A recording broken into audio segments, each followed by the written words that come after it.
Assalamualaikum warahmatullahi wabarakatuh. Waalaikumsalam warahmatullahi wabarakatuh. Innal hamdalillah nahmaduhu wasta'inuhu wastaghfiruh wa na'udzu billahi min syururi anfusina wa min sayyiati a'malina. Asyhadu an la ilaha illallah wahdahu la syarikalah wa asyhadu anna Muhammadan abduhu wa rasuluh. Selamat pagi anak-anak. Pagi. Ya, materi kali ini adalah ilmu kalam ya. Baik, sebelum mengawali pelajaran pada pagi hari ini, kita membaca basmalah bersama-sama. Bismillahirrahmanirrahim. Kita tahu ya anak-anak, pengalaman pahit dalam sejarah umat Islam terdahulu itu tidak seharusnya terulang kembali. Pertikaian dan perbedaan sudut pandang dalam menyelesaikan suatu persoalan yang diselesaikan dengan peperangan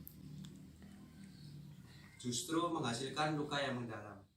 Islam mengajarkan kepada kita untuk saling menghormati adanya perbedaan, bahkan menempatkannya sebagai suatu rahmat. Namun, apabila kita salah dalam menyikapi perbedaan yang ada, maka perbedaan tersebut hanya akan menciptakan nestapa. Ada persoalan besar yang harus diselesaikan bersama untuk menjaga supaya perbedaan pemahaman keagamaan jangan sampai menimbulkan perpecahan. Baik, kita mulai pelajaran hari ini, anak-anak. Oh ya anak-anak, kemarin kan saya sudah membagi tugas kepada kalian berdua. Nanti habis ini dipresentasikan ya. Nanti dimulai dari kelompok pertama yaitu Mbak Putri, nanti terus dilanjut sama Mbak Ida membacakan presentasinya.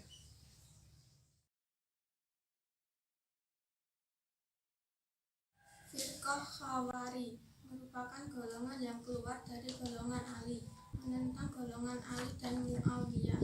Ajaran mereka adalah mereka yang melakukan dosa baik besar maupun kecil mereka dihukum kafir, dan yang berhak menduduki jabatan khalifah itu bukan hanya orang-orang kafir. Firqah Murji'ah merupakan golongan yang timbul pada saat terjadinya pertikaian antara Ali Khawari dengan golongan Muawiyah. Golongan ini bersifat netral, tidak memihak salah satu golongan ini. Ajaran mereka yaitu orang yang melakukan dosa baik besar maupun kecil tidak dihukum kafir, tidak juga mukmin, melainkan dikembalikan ke Allah Subhanahu wa Ta'ala pada hari kiamat. Firqah Jabariyah merupakan golongan yang timbul bersamaan dengan Firqah Qadariyah, yaitu timbul karena menentang kebersamaan politik bagi Umayyah yang dianggap kejam. Ajaran mereka yaitu apapun yang dilakukan manusia baik dan buruk dan terpaksa karena semua yang mengatur apa yang dilakukan manusia dengan Allah Subhanahu wa Ta'ala, jadi manusia tidak tahu apa-apa.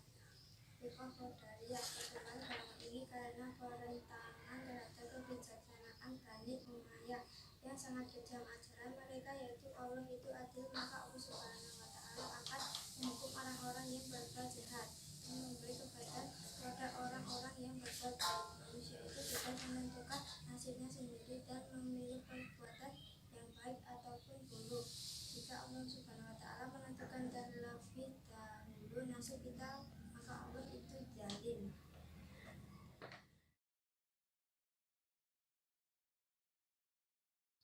Kita mulai dari pengertian ilmu kalam. Pengertian ilmu kalam yang pertama menurut etimologi bahasa. Secara harfiah, kata kalam berarti pembicaraan dalam pengertian pembicaraan yang bernalar dan menggunakan logika. Maka ciri utama ilmu kalam di sini adalah rasionalitas dan logis, sehingga ia erat dengan ilmu mantik atau logika. Istilah lain dari ilmu kalam adalah teologi Islam atau kalamullah yang diambil dari bahasa Inggris yaitu teologi. Sedangkan pengertian ilmu kalam secara terminologi adalah suatu ilmu yang membahas berbagai masalah ketuhanan dengan menggunakan argumentasi logika dan filsafat. Selain itu, definisi ilmu kalam juga mempunyai banyak pendapat, antara lain yang pertama Ibnu Khaldun. Beliau mendefinisikan ilmu kalam sebagai disiplin ilmu yang mengandung berbagai argumentasi tentang akidah imani yang diperkuat dengan dalil-dalil rasional. Kita masuk kepada materi yang berikutnya, yaitu dasar pembahasan ilmu kalam. Dasar-dasar pembahasan ilmu kalam, yang pertama itu dasar dari ilmu kalam. Yang pertama Al-Quran. Ada beberapa surat dalam Al-Quran yang menyebutkan yang menjadi dasar ilmu kalam. Dasar pembahasan ilmu kalam yang pertama dalam Quran surat Al-Ikhlas ayat 1 sampai 4. A'udzubillahi minasyaitonirrajim. Bismillahirrahmanirrahim. Qul huwallahu ahad, Allahu somad, lam yalid walam yulad walam yakul lahu kufuwan ahad. Yang artinya, katakanlah, dialah Allah yang Maha Esa. Allah adalah Tuhan yang bergantung kepadanya segala sesuatu. Dia tidak beranak dan tidak pula diperanakkan, dan tidak ada seorang pun yang setara dengan dia. Dasar pembahasan ilmu kalam yang berikutnya yaitu pemikiran manusia. Pada pertumbuhan awal pemikiran Islam, para ulama telah menggunakan rasionya untuk menjelaskan hal-hal yang berkaitan dengan ajaran Islam jauh sebelum filsafat Yunani berpengaruh luas dalam khazanah ilmu keislaman. Hal ini terutama berkaitan dengan ayat-ayat mutasyabihat, yaitu ayat-ayat Al-Quran yang samar maksudnya, sehingga dibutuhkan pemikiran akal untuk memahaminya. Oleh karena itu, jika umat Islam sangat termotivasi untuk memaksimalkan penggunaan rasionya, hal itu bukan karena ada pengaruh dari pihak luar saja, melainkan karena adanya perintah langsung dari ajaran agama mereka sendiri. Hal inilah yang akhirnya menyebabkan sangat jelasnya penggunaan rasio dan logika dalam pembahasan ilmu kalam. Dasar pembahasan ilmu kalam selanjutnya yaitu insting. Secara naluriah, manusia selalu ingin bertuhan. Oleh sebab itu, kepercayaan adanya Tuhan telah berkembang sejak adanya manusia pertama. Abbas Mahmud Al-Aqad mengatakan bahwa keberadaan mitos merupakan asal-usul agama di kalangan orang-orang primitif. Sejak pemikiran pemujaan terhadap benda-benda alam berkembang, wilayah-wilayah tertentu pemujaan terhadap benda-benda alam berkembang secara beragam. Contohnya di Mesir, mereka menganggap suci terhadap burung-burung elang, burung nasr, buaya, dan lain-lainnya. Anggapan itu lalu berkembang menjadi pemujaan terhadap matahari. Dari sini berkembang lagi menjadi percaya adanya keabadian dan balasan bagi amal perbuatan yang baik. Ruang lingkup pembahasan ilmu kalam. Yang pertama, pembahasan ilmu kalam. Aspek pokok dalam ilmu kalam adalah keyakinan akan eksistensi Allah Subhanahu wa Ta'ala yang maha sempurna, maha kuasa, maha perkasa, dan memiliki sifat-sifat kesempurnaan yang lainnya.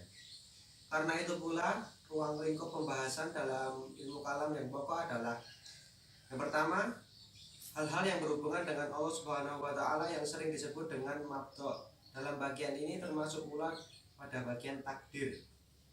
Yang kedua, hal-hal yang berhubungan dengan utusan Allah sebagai perantara manusia dan Allah, atau disebut dengan wasilah, meliputi malaikat, nabi, rasul, dan kitab-kitab sucinya. Yang ketiga yaitu hal-hal yang berhubungan dengan hari yang akan datang, atau disebut juga dengan ma'ad, meliputi surga, neraka, dan sebagainya. Ruang lingkup ilmu kalam yang kedua yaitu aspek-aspek ilmu kalam. Bagian-bagian kalam sebagai ilmu dibagi dalam beberapa aspek. Yang pertama, keesaan zat, keesaan sifat, keesaan perbuatan, dan keesaan dalam beribadah kepadanya. Ruang lingkup yang ketiga yaitu masalah-masalah yang bertentangan dengan kalam. Secara garis besar, masalah-masalah yang bertentangan dengan kalam adalah kekafiran, kemusyrikan, kemurtadatan, dan kemunafikan. Sampai di sini apakah ada pertanyaan anak-anak? Tidak. Saya lanjutkan ya. Kita sampai di materi terakhir yaitu hikmah belajar ilmu kalam.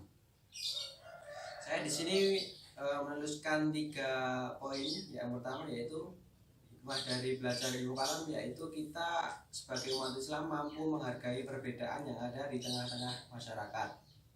Yang kedua, kita bisa bersikap kita dapat bersikap toleran atas perbedaan yang ada di sekitar kita.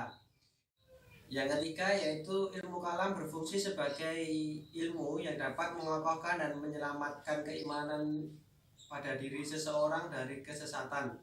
Karena dasar argumentasi dari ilmu kalam sendiri adalah rasio yang didukung dengan Al-Quran dan hadis.